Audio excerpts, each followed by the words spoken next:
সীতা কুণ্ডু, আমি এখানে একটি কবিতা বলে শোনাচ্ছি। নৌকা যাত্রা রবীন্দ্রনাথ ঠাকুর।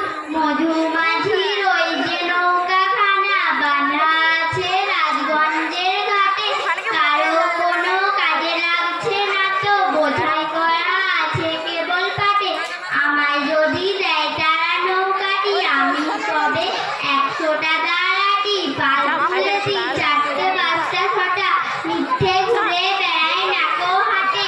আমি কেবল যাবো একটিবার শ্বাসমূত্র 13 নদীর পার। তখন তুমি কেনো না মা যেন বসে বসে একলা ঘরের কোণে। আমি তোমা যাচ্ছি না কৌশলে, রামের মতো 14 বছর বনে। আমি যাবো রাজপুত্র হয়ে, নৌকা ভরা সোনা মানিক বয়ে। আশুকে আর শ্যামকে নেবো সাথে, আমরা শুধু যাবো মা 3 জনে।